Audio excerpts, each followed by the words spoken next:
Three, two, one. We're on air. Yeah, so welcome everybody to the Threatside podcast where we review what has been going on in the crypto security space over the past month.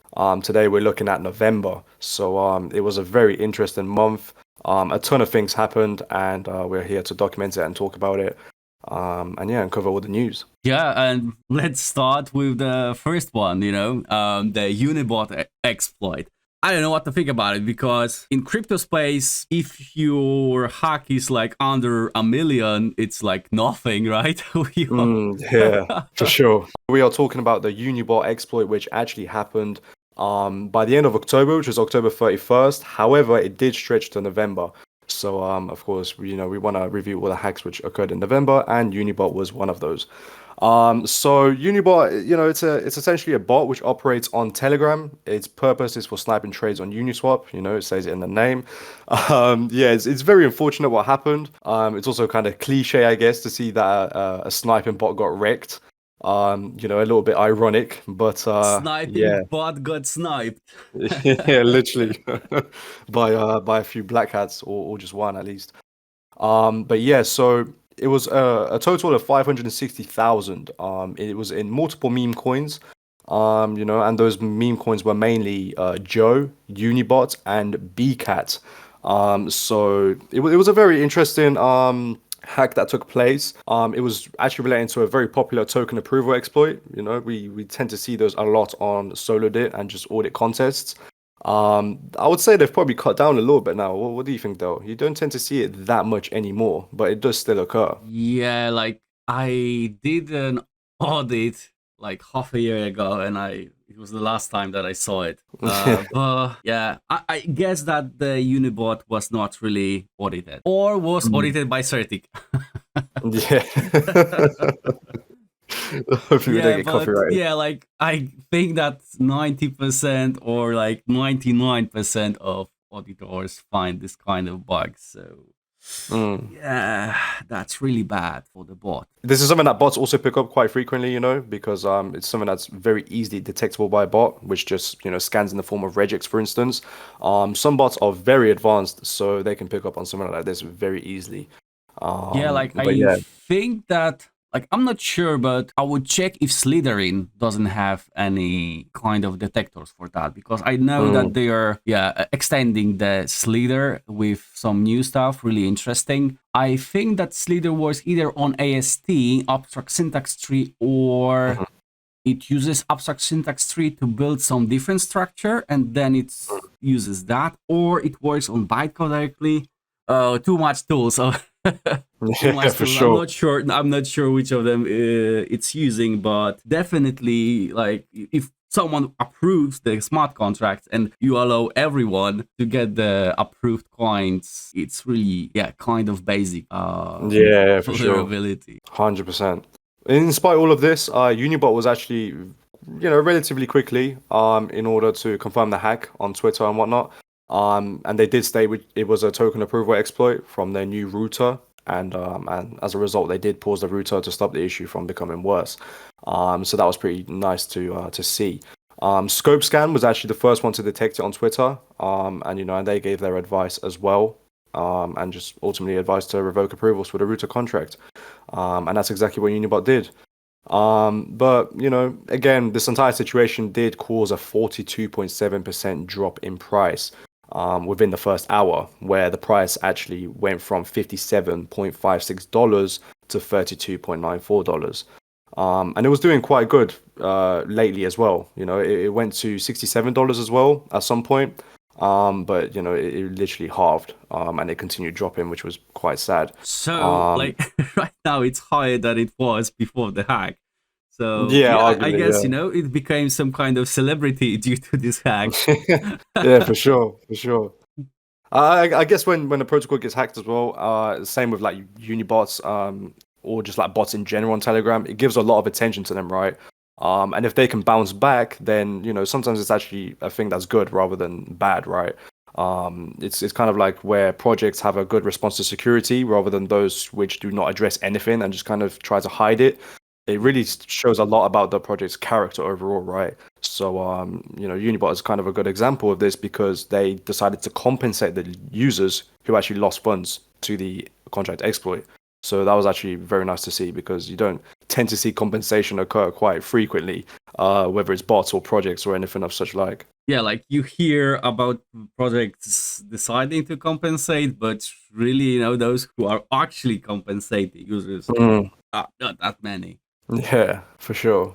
Now the sad thing is, the hacker who hacked the Unibot contract, they were laundering the stolen ETH. Obviously, the meme coins which were hacked were converted into ETH first, and then that ETH was laundered via Tornado. It's kind of unfortunate that happens. Tornado gets a lot of hate for what it is because it's always, assisted in hacks and whatnot. So Tornado's reputation is very easily tarnished, right? And its main purpose is to provide privacy. Throughout this episode, everybody will actually see that Tornado is quite a frequent occurrence. Again, as sad as it is. But yeah, it's very prevalent in being utilized for stolen money. So it's actually a very big negative. Yeah, so the thing with Tornado Cash, it's some people are calling it money laundering as a service because I guess that most of the trading that is happening right now is just, people trying to launder their monies there because, like, of course, officially you are not supposed to really use it. And like, yeah, Tornado Cash right now is like taking each time heavy beating. But the thing is that normal users that want to do everything according to the law are not using Tornado Cash because yeah, it's on the blacklist. Yeah. So like right now, saying that it's bad, it's like the argument that you have gun that is illegal, and you are using it, and the gun is killing people. Yeah, it is, but it's illegal. So, I guess that people that don't care about being legal are also, not the ones that are, doing other legal stuff. Yeah, I agree.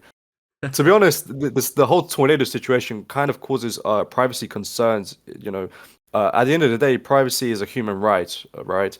And it's like if Tornado is a prime example of having a very good privacy service, but it's always being tarnished. And then, the main argument against Tornado is, of course, how it's used for money laundering, for drug cartel money, for instance. It's like it's very easy to create those arguments, but you always have to pair them up with a defense as well to kind of balance it out, right? It's a really one-sided argument. It's kind of like saying how cryptocurrency is always used for crime, right? Because it's just all digital, it's very easy to hide your identity and whatnot. It's like, you can't actually always say that. You do have to respect for the privacy it provides overall. It's not always a case of where it's being used for crimes, right? You really have to see two sides of the same story. It's kind of like a knife, right? You use a knife to chop vegetables and make food, but it's like, yeah, you could also use it to kill somebody, but you can't focus on a knife and be like, oh yeah, we need to ban knives because they kill people. Like, you still have a general utility for them, right? So I feel like that's very relative to the whole privacy concerns of crypto, and specifically services like Tornado.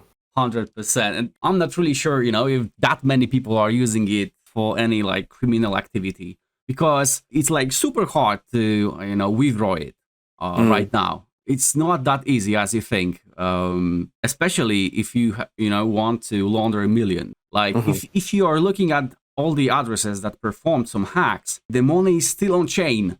At least from the hacks that we know, and we are able to trace them, the money is still on chain. Like, yeah. So it's not that easy to move it. And recently, I don't know why, but I just have a feeling that Lazarus Group at least stopped their activity in crypto because of this very problem, like how to get money out of the. I agree. Yeah. Overall, Tornado. I mean, I believe our arguments are very plausible. They're very accurate. And at the end of the day, even if it's like a group such as Lazarus Group, which utilizes a privacy service, I feel like the government and higher power, so to speak, can always leverage that, right, to remove the privacy services, and just use the bad sides and kind of leverage people against the service. which is a bit unfortunate. It's kind of how you see governance takeovers on projects, for instance.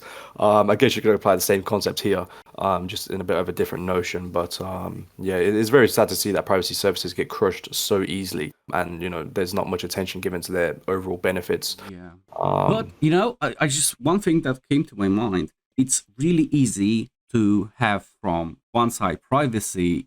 Like mm, maybe it's not easy, but it's doable to mm. have privacy, and from your other hand, make sure that the money is legal. Yeah, Just use ZK, right? yeah, for sure. Yeah. I definitely agree with that. So no one knows, how much money you spend on something, but you can prove that it's legal. Yeah, I agree. I guess another downside to using a privacy service like Tornado, let's say you're a legitimate user, and a lot of criminals utilize the protocol as well. Essentially, you own tainted money. But Mhm. the question is it really tainted? Is it, you can apply the same concept to cash, like physical cash, in the world. What's the chance of you having dirty money? I mean, maybe high, considering that money could be given to a bank, it could be given to just a normal shop, and then the shop returns you the money. It's very easy to kind of, transact this dirty money, so to speak. But it's literally no different than, being on Mhm. digital. So it's like, again, arguments against dirty money, through a service like Tornado or anything of such like, it doesn't really work out because it's, the same problem exists in the physical world. And it's like, if you're making that argument against Tornado, you also have to make that argument against physical cash, which, I mean, ultimately rules it illogical, if you're arguing against a service like Tornado. Um, but yeah. And actually, to this point, I remember when the Tornado Cash was banned, people were sending the celebrities, yeah, just the vast amount of money that was first going through the Tornado Cash, because people Yes, I thought remember this. that, yeah, they will be banned as well. So, Yeah, yeah, this was crazy. indeed. But that's enough talk for the Tornado conversation, and as well for the Unibot topic. We are now moving onwards to the MEV bot on Ethereum, which actually got wrecked recently for 2 million through an unprotected swap function. So I guess you could say that the MEV bot, they got a taste of their own medicine, right? Um, yeah, it's pretty crazy. I'm not gonna lie. Hackers getting hacked, basically. Um, but yeah, so they were wrecked for 2 million. Unprotected swap function. It was relating to the sale of wrapped ether for wrapped BTC. And a wild black hat found their unprotected function and simply took advantage of it. And they drained the arbitrage bot contract. Yeah, so, yeah, again, like security by obscurity doesn't work. Indeed. Yeah, even if you do everything to hide, because I guess that this MEV bot, had some additional security measures. Mm. Yeah. It was actually quite stunning to see that, because a lot of the creators of MEV bots today, they're quite intelligent, and and they know how to protect a bot. So whether this was a fresh MEV bot maker or not, I mean, there was 2 million at stake, so I'd probably say it wasn't really a fresh bot maker. But granted, if it was, it was a very simple protect that could have been in place, and it cost a lot as a consequence. Yeah. So. Like, I'm just wondering if the people researching over this MEV bot was like black boxing and, throwing everything into it, or yeah, just try to decompile it and then reason about the code. Yeah, I would Yeah, really, love to hear, from the guy that hacked it. How did he yeah. came up with this idea? Maybe we'll have him on the Threatside podcast one day. See how to think like a true black hat. Um, but yeah, funnily enough as well, Tornado was also used in this instance to launder all the money. So again, it's very sad to see Tornado being utilized for that purpose. But with what I said earlier, if you want true privacy, this is kind of what you have to allow. It's really how it works. You can't attach any strings to privacy, otherwise it's not true privacy, right? Yeah. So it's really sad that this is the sort of trade-off that we would have to make to have a really good privacy service in place. Whether this is Web 2 or Web 3, the same notion applies. Yes, indeed.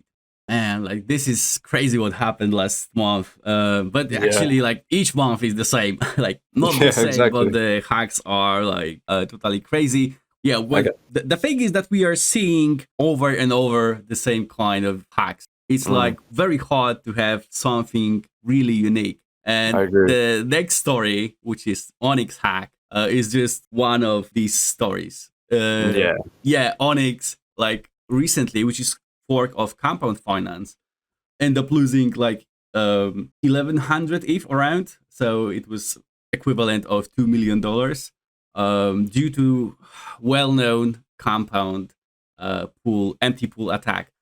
And oh my god, I did hack analysis video on that where I delve into details of this hack. But this kind of attack, this empty pool attack on Compound, is like super well known. We already had like two other hacks. One was like 100 Finance, and one was Midas Capital. And actually, this specific hack was, I guess, copy paste of the attack on 100 Finance. It looked totally the same. Yeah. Oh, yeah, Honestly, it's a very common hack, to be honest. Even when I audit on contests these days, I do tend to see that this, empty pool attack does occur quite frequently. I did find one on one project, but I messed up the POC, so it was completely invalidated, sadly. But it was a valid bug actually, and it is quite crazy to see how common it is. But the rounding error is a very big problem within it, right? And from a development side of things, it's very easy to miss it, especially if you're not so technical and whether you're not so security focused, right? It's again something that's very easy missed. But I guess that's why we're here, to protect the protocols against this sort of thing. yeah. So yeah. And actually, like this is modified version of ERC 4626 Vault attack when you Mhm. either have empty pool or you are able to empty the pool. Yeah. And this is like Compound actually is a precursor of 4626 because it has like similar characteristics. You have Yeah. like C tokens that you get back from the actual token, and you are just getting your shares of the whole pool.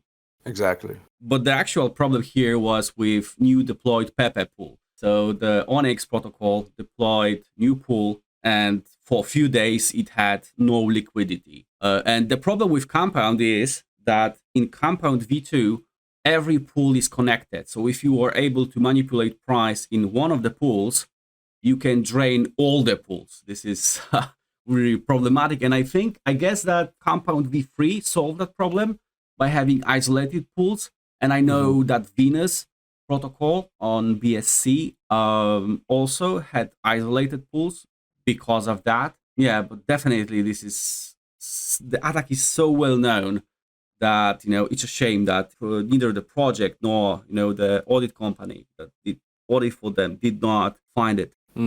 I agree. What's even worse as well is, Onyx. It was a total removal of 1,164 ETH, for Onyx's TVL. But then because of the overall hack happened, it put a very big dent in their reputation. So the users of the community actually ended up withdrawing an extra 250 ETH. So the total loss for Onyx is actually 1,414 ETH. And that's no light amount, to be honest, especially for a project that's fairly big. So it is very unfortunate that happened. This is how the space looks like right now. Yeah, I agree. What's even worse is that this will get even worse in the bull run. Projects will be coming on Code Arena, Sherlock, Immunify, Hats, for instance, Cantina, many other platforms. But the Black Hats will be targeting those projects, like altcoin projects, very like shitcoin projects. I really don't like that word, but it's very relevant. Very, very startup projects, right? They're all going to be potentially hacked. And I would probably assume that security is going to be very undermined from the new people who enter the space and want to deploy their projects. So it's very sad. And we don't actually know how many blackouts are in the crypto space. I would say 2023 and 2024 is going to be a very interesting statistic for cryptocurrency hacks. 2024, in my opinion, will probably see the biggest rise in hacks as well because so many people, learn how to audit I would probably say that, a certain percentage of them did turn black hat. It's something that you tend to see in Web 2 as well. Even, red teamers or pen testers overall who have legal jobs, in the nighttime, they actually just, they're actual black hat hackers on forums. So it's quite interesting how it all plays out.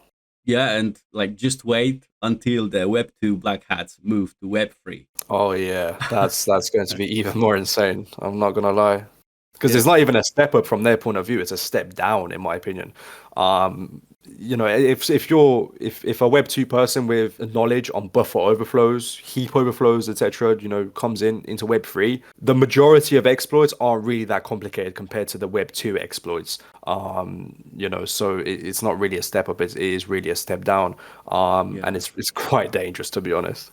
Yeah, and like pawning.eth, he actually comes from Web 2. And Mm, yeah, as you said, the buffer overflow and all these low mm, level vulnerabilities, he like lives and breathes it, and he just does the Web3 as a part time. And mhm. he was asked about why there are, not so many people moving from Web2 security to Web3 security. And what he said, like, really was so funny, it blew my mind. And he was just saying that adults do not beat children. Oh So yeah, that's very true. I'm not gonna lie, that's very, very true. yeah, so It's also why you tend to see the black hat hackers on forums. They tend to be quite young. The percentage of those black hat hackers on forums who are like 30 plus, for instance, is very low compared to all the other black hat hackers who are just teenagers. Quite literally, they're literally as young as 12, 13. The doxing scenes on in Web 2, they're very big. And years ago, this was a massive problem as well. There used to be doxing communities on Skype. These people were actual hackers as well. Doxing, obviously, I don't really want to call it hacking because it's not, but they were in the same fields either way. The doxing side was just kind of like a extension to it. mhm. But it's still quite crazy how age really is a big difference when it comes to hacking. Um, yeah, it's insane. Unfortunately, I'm too old. But yeah, in other words, we have RAF Finance hack as well. This happened on the November 11th, this year, 2023. This was a very big hack. I'm not gonna lie. It was 6.7 million.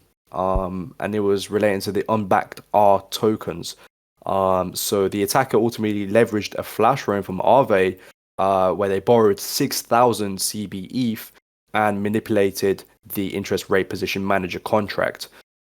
This is something that I did see once on Code Arena, I believe. I cannot recall the project, but the nature of this bug is very similar to what I do see quite often. Maybe not so often, but it happens more so, quite frequently. Maybe I guess you could say. Yeah. And Um, I also did a hack analysis on it, and the actual root cause, like there are two root causes. I mhm, think like people are only saying about one of them, but there mhm, is like one of them is using the ERC20 balance off to check how much the protocol has money, and mhm, the index that tracks shares to amounts is calculated based on that. mhm. And Oh, right, okay. what attacker did, the old story, he just donated, sent directly to the smart contract, the Mhm, ERC20. And during the liquidation, the index was recalculated and was really set to really high amount. Yeah, like exchange rate was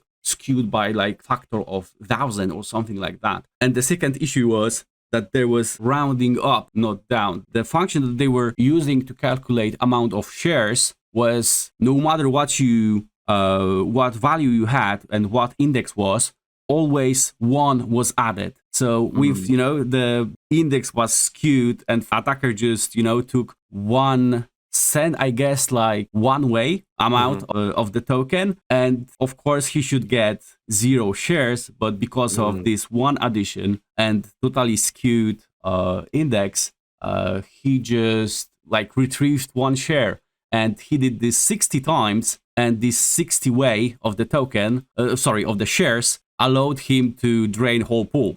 yeah.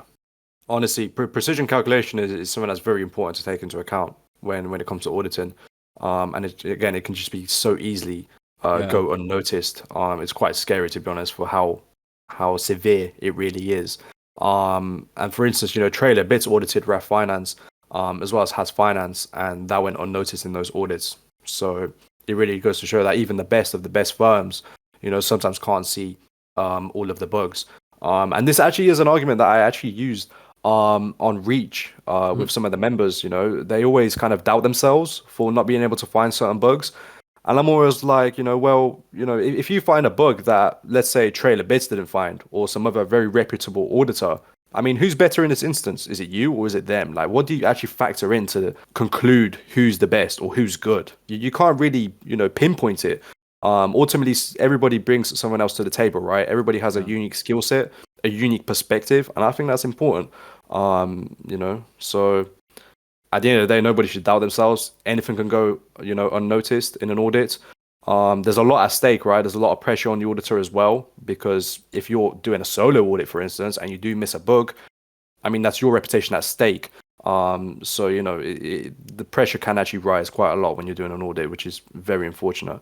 But it really just goes to show that you shouldn't really doubt yourself, because anything can happen, and security is not guaranteed. That's really how it works in Web 2 and in Web 3. Yeah, totally well said. But I was like thinking right now, what could we do to prevent that? And there is a tool called symbolic execution and symbolic test that you can use almost, for example, to prove, like, change all your variables into like mathematical symbols and prove the same as you have in your I think it's algebra, right? If you x Yeah, and algebra. y equals some value, Yeah, and then you prove, if this can be or cannot be, in some range. So this is what symbolic execution is for.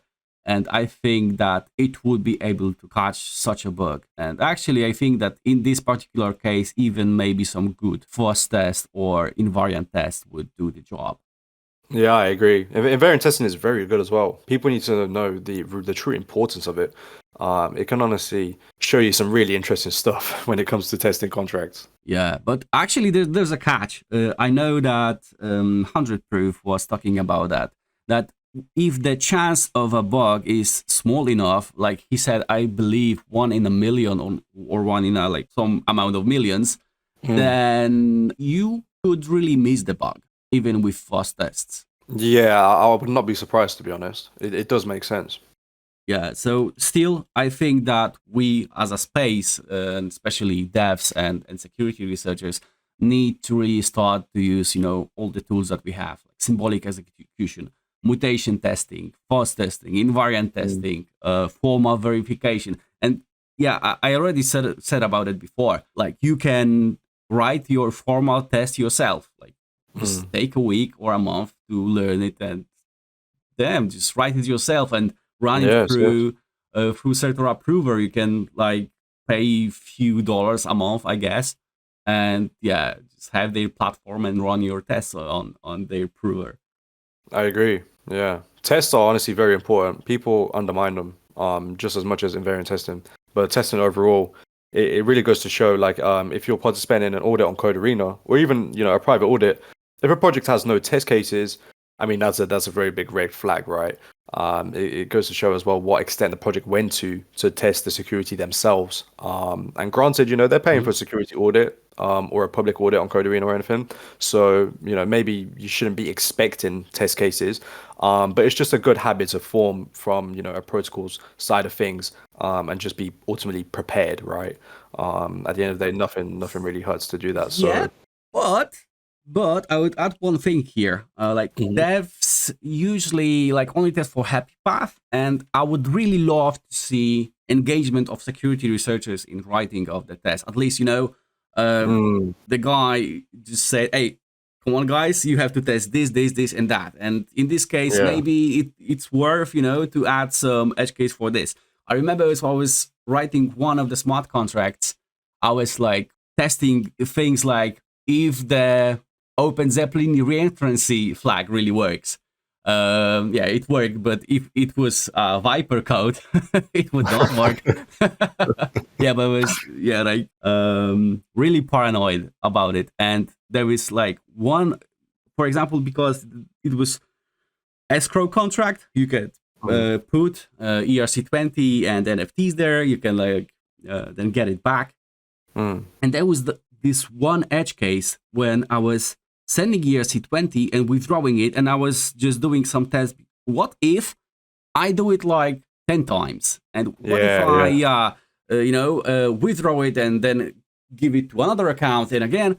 And I had some edge case and I was like, it's not working, but why? I spent I think 3 days on that to finally pinpoint that. Then I learned, that if you are having struct inside mapping, the delete will not delete your struct. But, if I was just testing it as I do normal Web 2 stuff, then I would not find it at all. Yeah. Because I would not even try to write, such a complex test case. Yeah, for sure. I mean, Web3 gets you thinking outside of the box in very interesting ways, I must say. Yeah. Whew. And actually, we have some really well-known name next on the list, which is DYDX. Yeah, that was quite a big hack as well. Well, I don't know if it was hacked. It definitely was not hacked, but... Well, this is crazy. This is normal price manipulation. Yeah. This is one of the, how it was called by Mr. Heisenberg? How was he called? Oh, I do remember something along those lines. Yeah, the Mango exploiter, he also did a price manipulation and then he called it really profitable. Yeah, and he basically said that it's super legal and whatnot, but it's not. Yeah, but government taking advantage. Him wrong. Yeah, it was not an interesting thing to see. I saw it go down in real time on Twitter. Actually, it was honestly insane. But his arguments as well, they were just ludicrous, I would say. Taking advantage on that sort of scale when normal people are just investing into the protocol and whatnot. I mean, you can't really expect nothing to come as a consequence from it. So yeah, it's truly insane that he tried to pass it off as a feasible argument and something that can just be very profitable and just executed by anybody. Yeah, but you're definitely right that it's not a hack. It's just more so of an attack, taking advantage of code logic, maybe you could say. And yeah, nevertheless, it is an interesting scenario that does occur from time to time. Yeah, and I think that in the next bull run we'll see way more of those. For sure. Yeah, the attack was it looked normal. We had this Wi-Fi token, which for whatever reason blew up, and the attacker was just opening new loans. He was increasing the open interest on DYDX for this token, and the price was going up. And yeah, it's you are increasing the demand and decreasing supply, and the price go up. And then what he did, he just, sell everything off. So it was typical pump and dump. Yeah. Yeah, and because of the liquidations that took place, it went down underwater, this Wi-Fi. And actually, the YDX had to pay 9 million out of their insurance fund. I mean, to be honest, 200 million off its market cap. That's a very big hit, especially if you account for that from a investing side of thing, when not even security people, just general traders who look at the token, invest, do their overall due diligence. A 200 million remove off of market cap, that kind of screams a big investment opportunity, but it also raises a ton of questions, and your interest in the project could just vanish. So something like this also damages reputation quite a lot, which is again sad to see.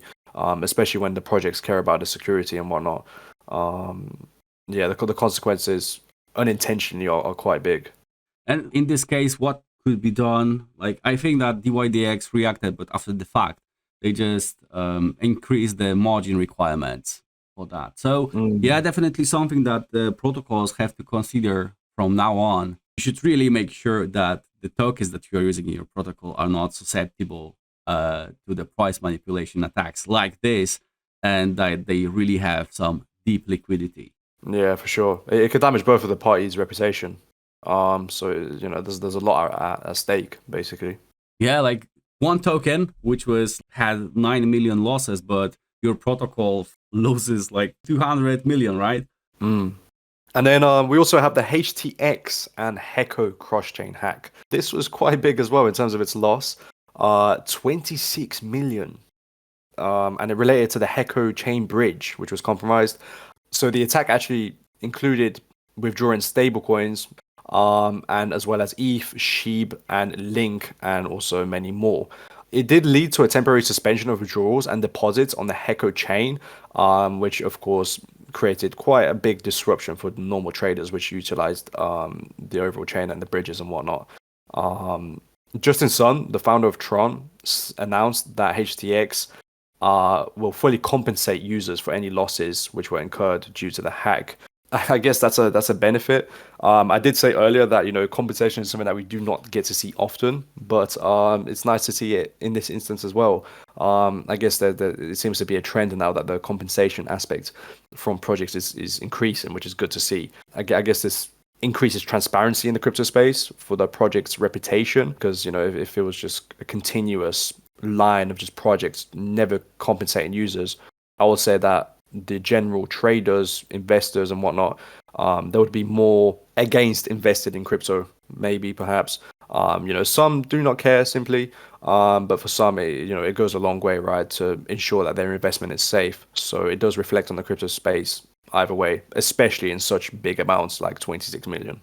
Yeah, and there is the shady part of this incident, because this is actually the second exploit of the project related with Justin Sun. So it poses some questions, like maybe he was targeted, or like, I'm not saying anything, but it doesn't sound good, especially for Mr. Justin Sun. I agree. Yeah, it's definitely possible that he could be targeted, in my opinion. But again, that's just simple, assumption. I guess we'll never know unless he directly says and provides proof, rather than just assertions or anything like that. But yeah, thankful for Pexfield as well for alerting everybody on Twitter in regards to the actual transaction, which gave a lot of attention to it. I think that one transaction was valued at 19 million. 19 million in one transaction. Quite crazy, to be honest.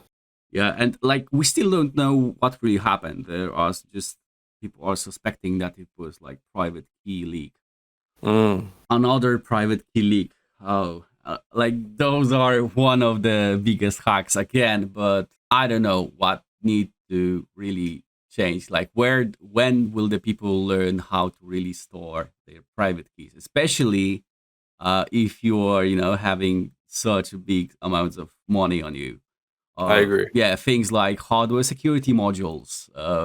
Yeah, having your cold wallet that has most of your funds, and have hot wallets that are having just like 10% or whatever amount you need. Yeah, for running your business daily, and having the separate physical network. Yeah, for the computer that you are doing anything with your cold wallet. Like, those are the really basics, and I don't think that anyone like is teaching that to the teams, how to secure their cold wallets, and this is a shame. We should do something about it.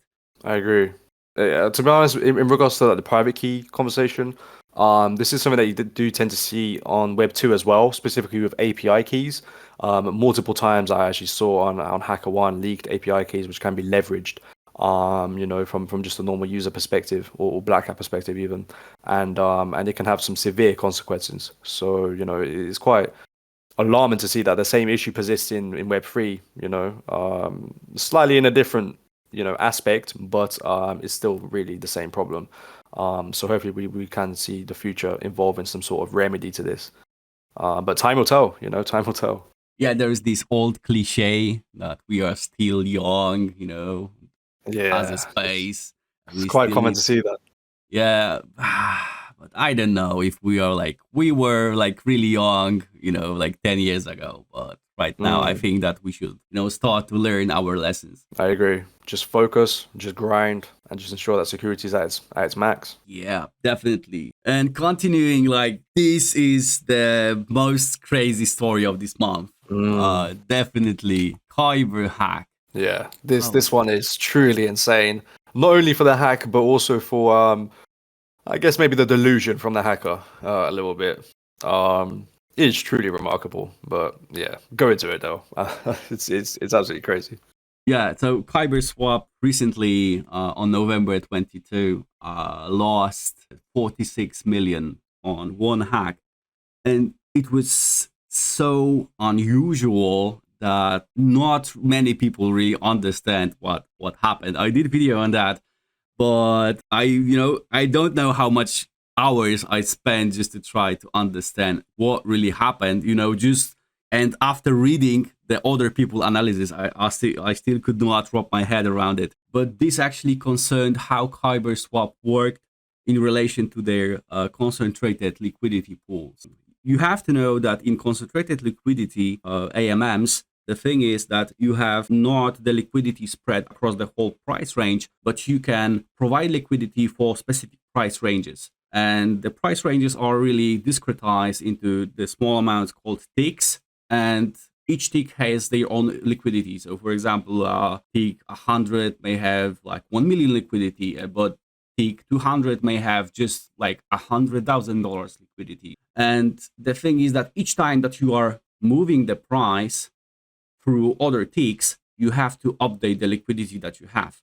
And due to the small rounding issue, the attacker was able to land really close to the tick price and actually make two separate calculations. One thinking that it went through the tick, and second one think that it did not go through the tick. So when he did that, he actually moved one tick left, but the liquidity was not removed.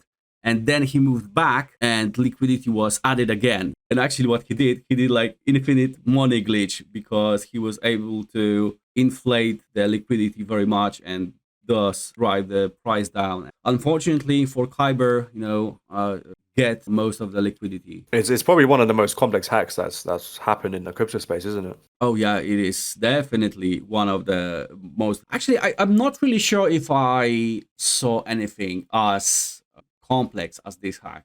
I don't know. I can't recall Mm. anything like that. It's more so spotting the detail in how the protocol works and just kind of like taking advantage of it, but in a more harsh way. Um, but yeah, in my opinion, it's probably something that's kind of in its own league because again, I haven't seen anything like this either.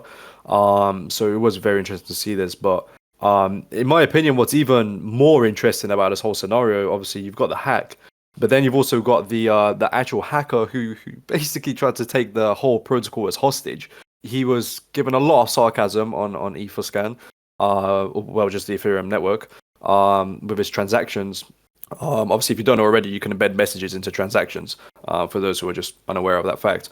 And the hacker was, he was saying some interesting things. He wanted to negotiate, but his terms were just purely crazy. At one point, I thought he was just simply trolling. And because those negotiation terms were so extreme, to me, it just came across as trolling. And it's like, yeah, Kyber would never get that money back. Again, he wanted to own like the whole protocol. Yeah, Um, yeah. Let's yeah, let's just read it because this is insane. yeah, So it's crazy. the message is as goes. To all relevant and or interested parties, I thank you for attention and patience during this uncertain time of Kyber, as well as Kyber the company. Below I have, so what he did? The delineated the treaty for us to agree to. My demands are as follows. First, complete executive control over Kyber. And then, it Oh, goes on and on and on. Oh my God. Like, this is pure trolling. yeah, like he wanted like full authority and ownership over governance of Kyber. He wanted all the documents relating to Kyber, the whole structure, the operations, the revenues, the profits. And you demand these sort of terms, I mean, they're never going to be met. And because they're so extreme, it really does come across as a troll from the hacker's point of view. So, I mean, I don't know if that was his goal anyway, just to troll and just, kind of laugh at the whole situation. But yeah, I mean, those terms were certainly extreme. I Mhm. do feel sorry for Kaiba, to be honest. It was a very big loss. And they took security very importantly as well. Like they put a lot of money into security. They were audited by 100 Proof as well. This must have been a hard time for 100 Proof as well, because he spent a lot of time on that as well. So yeah, just to see the hacker just kind of invalidate everything was very unfortunate. Officer CIA actually did a text interview with him, and the hacker actually said that the most useful for learning Web3 security was the Solidit articles, and that's literally it. Like that's the only one he referenced.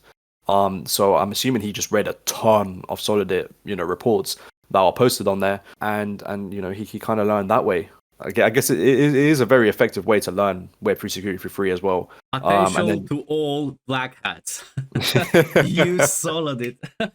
and then obviously YouTube as well. There's a ton of resources on there, right? So it's not like at the end of the day you have to spend like on Web3 security because all the resources out there are free. YouTube, it has a lot of Web3 security content for free. So ultimately, you could, even if you're fresh in Web3 security, you can just go on YouTube. You can also read Solidate articles, and you can learn quite a lot from that alone. Also engaging on Twitter, right? The hacker said that he had an alt account which follows Officer CIA. Like he was very familiar with Officer. So, I mean, who knows? Maybe it could be someone who does Code Arena audits. We never know. I guess that's anonymity for the win. But yeah.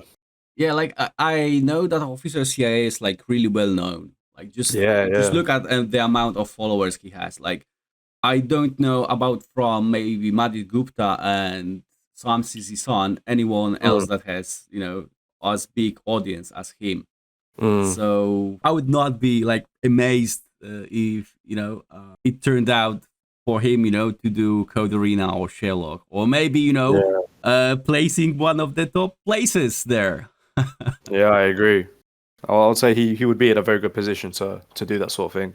Yeah, I think that we should do some psychological matching, and try to find out someone that could be a good fit. Yeah, just joking. Yeah, let's move on. Yeah. Next one, Polynex hack. Like I don't know if we really need to talk anything more about it. This is the same thing as with HTX and Hecko. Yeah. Just private keys were leaks, and actually this is again history that is connected to Mr. Justin Sun. So yeah, looks like he was targeted by someone. Yeah, it does seem to be like a target. Two of those projects just hacked, and it's the same person, Justin Sun. It is very interesting. I mean, the losses as well were quite in total amount. And initially it was 60 million, but it just it stretched out. So that was really interesting to see. But very sad as well for the investors, and the general traders and whatnot. 100 million, that's a very big pot. Definitely. And next, similar story, Kronos hack. But this time, it was due to the compromised API case, like the thing that you just mentioned. Yes. Yeah, compromised the API keys. Honestly, again, like I said, you tend to see this quite a lot in Web 2 on bug bounty platforms like BugCrowd, HackerOne. The list goes on, but it is quite a common attack vector. Not surprised that it's in Web 3. It's quite harsh what can be done with compromised API keys. The Kronos, they had to suspend their trading completely on November 19th. And then we also had Zach XBT on Twitter, who's a very known individual in the crypto space. Zach actually does a lot of nice work. Massive kudos to him. But he uncovered the stolen funds transferred to 6 distinct crypto wallets. So yeah, I mean, to be honest, if Zach was on me, I would be cooked the next day. He would know everything about me. He is really good with his analysis, to be honest, especially with crypto. It's truly remarkable. Yeah, I think that we have many materials how to be a better security researcher, bug hunter, and everything. However, we don't have enough resources to how to do the good OPSEC, how to do like open source intelligence. And yeah, we have just Zach XBT, but maybe if we had like 100 of Zach XBTs, we would be able to trace way more. Yeah, 100%. I mean, what was kind of interesting about that is, Arkham, right? Arkham Intel, they did like a very interesting thing, right? Which they implemented a feature where the public can basically dox wallets for a monetary reward. There's actually kind of got a lot of heated attention on Twitter. A lot of people were, kind of saying how it's a massive red flag for privacy, and at the same time they were like, oh, you can't be doing this. What's the legal complications of this, right? Because if somebody gets doxxed and if it involves like, I don't know, suicide or somebody dies or something, then Arkham can be held accountable for giving attention to something and kind of creating that situation. But a lot of people then started to argue that, it's kind of needed, right? That's obviously one negative side of it, but then there's also a massive positive where it teaches people to be truly private. And then also if any hacks occur, then again, that's a massive benefit to the project because they can, just kind of put a monetary reward out there on Arkham Intel platform and maybe find a hacker, So there's a very big positive and a very big negative to it. Yeah, it's like doxing as a service. Yeah, quite literally. Yeah, it reminded me of one episode of Black Mirror. I watched this like way back, but there was some case that the guy was not really doxing, but he did this game when people were choosing who to kill via the social media app. Okay. Yeah, I think I remember it. Yeah. It was not really doxing, but it just reminds me of that. And the people were voting on who to kill, and then the robots was really killing the people. Yeah. Oh yeah, so doxing people is just I don't really know what to think about it. Of course, we do want to like dox the people that are doing bad things, the black hats. But if for whatever reason we are doxing normal people, yeah, it's a big problem. This can get out of the control really quickly. It's a very grey line. That's quite literally what it is. On another topic as well, we have Tether.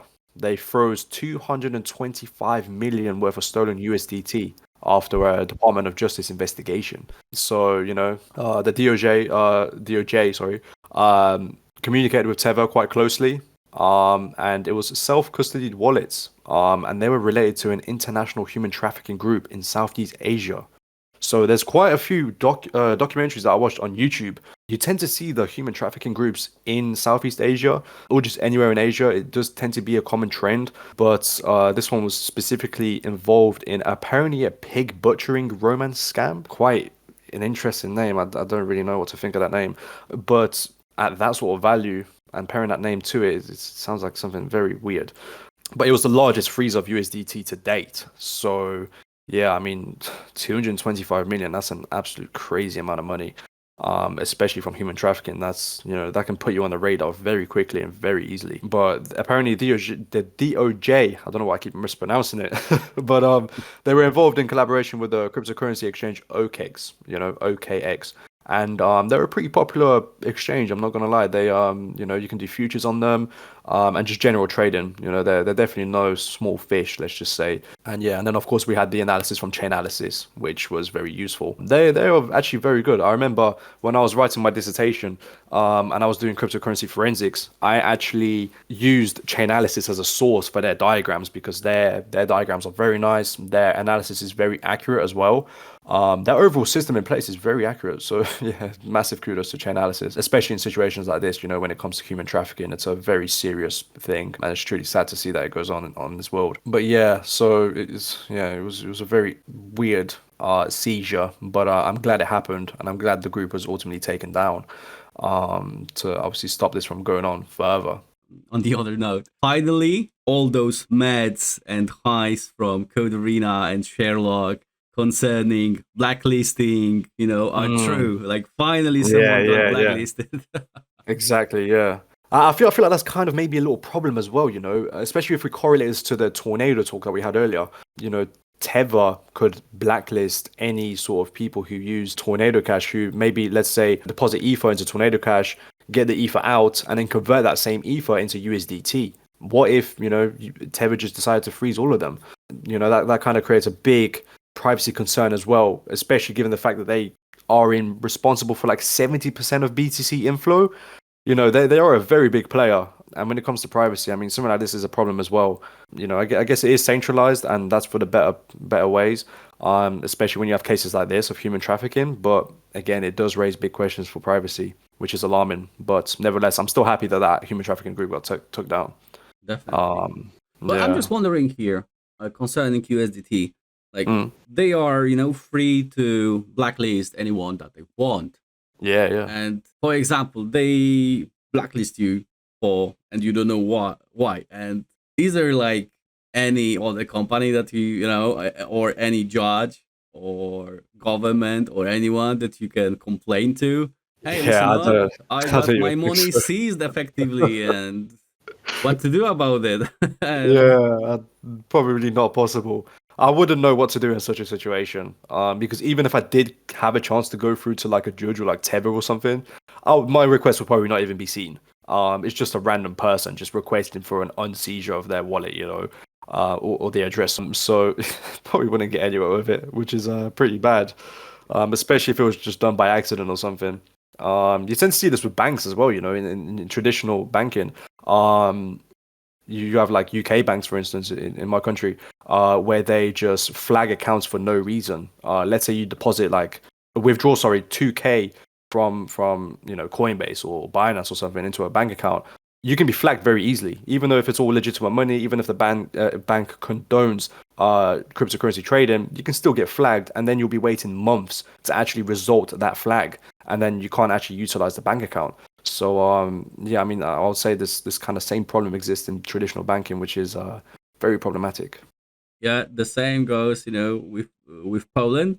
Uh, but here it's like even worse because you may have your money blocked for basically no reason for Mm, years. And there was the mm, case. There were cases of people that were having blocked like millions mm. in their bank account for years without really telling them why they seize their money. Yeah. On another topic, we have an Oracle employee who helped cocaine dealers hide 54 million in crypto.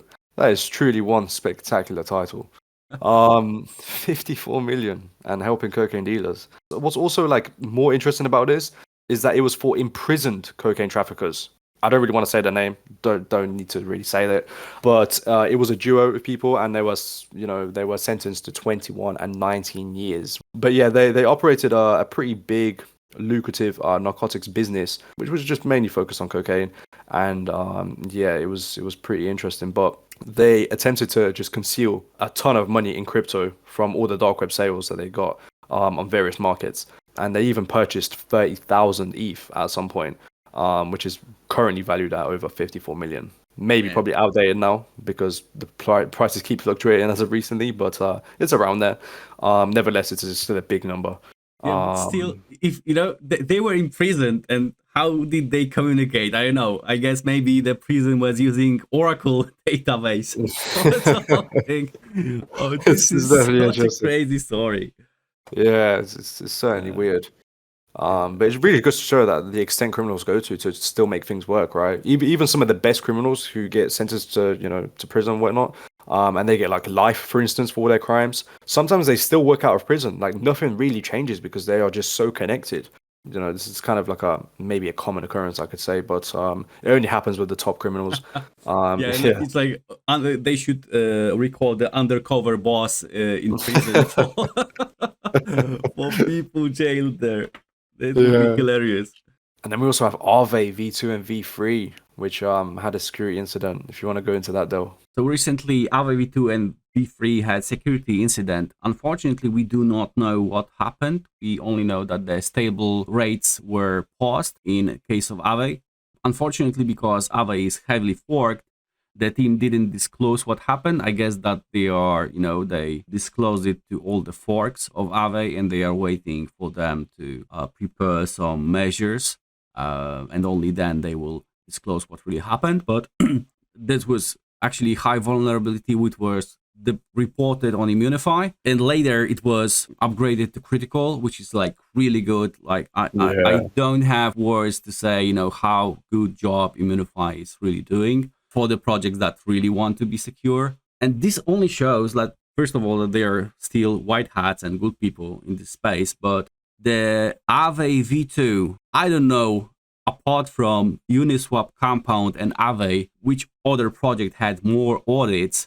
And still, like, I guess that if we take into consideration Aave and all the forks and all the security audits that they have, and no one found a critical. And for years, like Aave V2 is how much on the market? Like how long? I guess Yeah, 4 quite a years while. more. Like one of the Yeah. first projects. It truly goes to show that, anybody can find anything. Like I said earlier, everybody brings something else to the table. Some things will not see things the same way as for instance, like me or you, right? I could see something, completely vulnerable, and you might see it as secure. The same as vice versa. So that's why I always say, nobody is truly like worse than the other auditor. It really depends on the context. But yeah, honestly, again, it is quite crazy to see that RVV2 was around for so long, and then there was a potential critical, well, not even a potential, it was guaranteed critical, that actually affected the pools. So yeah, but no funds were at risk. So again, that's happy, good news. Yeah, and then in other news, again, we have Taiwan police, which bust 324.2 million USDT in a money laundering operation. So yeah, this is another money laundering operation. It was quite interesting, to say the least. It was actually located in Taichung. Hopefully, I'm pronouncing that correctly. And it was relating to a specific suspect that I'm not going to reveal, just as I didn't with the other two in the previous cocaine one. But they were just laundering funds related to an investment fraud scheme, which was, uncovered in October 2022. And this was recent, this again happened last month. So this is why we are reporting it. It's still fairly recent. And three other suspects were also caught. But 324.2 million, that's a lot of money to be laundering as well. That's quite a lot. Yeah, like how do you even launder this amount of money? Yeah, I mean, granted, like they were quite I guess they made it to 324 million somehow. So, they were maybe smart in some aspects, but the overall laundering scheme was kind of weak, because from what I can see, they were laundering money through dummy accounts. And realistically, you just need a simple tool to be able to find the connections between dummy accounts. That's like the most basic level of money laundering that can occur from a person who has no technical background. Because even though people who are slightly technical, they go straight to Tornado, right? Again, as unfortunate it is because it just harms Tornado's reputation, but it is true. Or people utilize like some private, service on a Black Hat forum, but laundering it just to dummy accounts, which can, be very easily connected by, for instance, like an individual like Zach XBT. I mean, yeah, you're not really going to get away with that at all, never. So yeah, it was very, very interesting to see this. But I'm not surprised that they were caught, honestly. It was a very basic money laundering scheme, and it just didn't work out. Yeah, so all the bad guys out there, watch out for yourself. Yeah. If you are trying to, do something illegal, do it good. Yeah, exactly. Not that we're actually supporting that, but I we were wonder just if saying there is that. any kind of academy for bad guys, as in Despicable Me. What's even crazier actually about this money laundering scheme is that the whole mastermind person, he actually had a Lamborghini, another car, and then also three high-end watches. So I'm probably suspecting Rolex. That really tends to be the trend with when people correlate high-end watches to that sort of brand, and they're just normal work phones and drugs. So I don't know why you would be leaving evidence like that lying around. Lamborghini and another car and three high-end watches, cool. That makes sense. You could just pass that off as investments, but actual work phones and drugs, I mean, that's really just giving all the evidence, on the plate to the police. So yeah, I mean, at least it's good that they got caught, making the space safer either way. And yeah, that was pretty interesting. Yeah, and finally, the last topic for today: fake ledger live app in Microsoft Store steals $768,000 in crypto. Ay. This is, Yeah. oh yeah, like people are constantly falling victims to some apps, be it like in Microsoft Mm, Store, Google Store, or Apple Store. But because it is like so simple to do it, like I don't know why are like the companies like Microsoft, they are not like checking for for this stuff, like just comparing the image of the official ledger app and this one, by the Microsoft Store, which they can do all, of course, right? mm, And just using AI to detect such cases and not allowing such app to be deployed on their store is mm. just, I think it would take like a month for Yeah. Microsoft to do, and I've heard so much of those stories, over the years, and nothing changes. I agree. And what's even worse about this is Actually, Google Play Store, for instance, they have a very high rate of scams. I don't know what goes on behind the scenes with their framework, on how they approve the applications that go onto the store, but a lot of them are scams. I'm very unfamiliar with the Microsoft Store. I've never downloaded anything from there. I don't think not even one app. But Google Store, I have downloaded like a few things from there, in my life, and I did see a lot of scams. But Apple definitely takes the crown. They are probably the most secure in the store whole like niche. Their security is actually top notch, but Microsoft and Google, I don't know what they're playing at, honestly.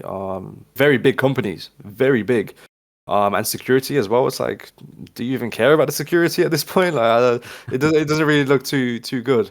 Yeah, but it is quite crazy. That like a Ledger Live app Web3 got approved by that name, and just had no like verification behind it. And 768K as well. What's even worse about this is that it was vulnerable people that got really took advantage of. People who probably don't have a lot of money, and yeah, but at the same time, scammers are heartless. So it's not like they care who actually lost money. They got it and they're happy at the end of the day. Yeah, and the worst part, connecting to what we just spoke about, is like, first of all, they use the copied description from the legitimate app on the Apple Store, and they had like only one 5-star rating.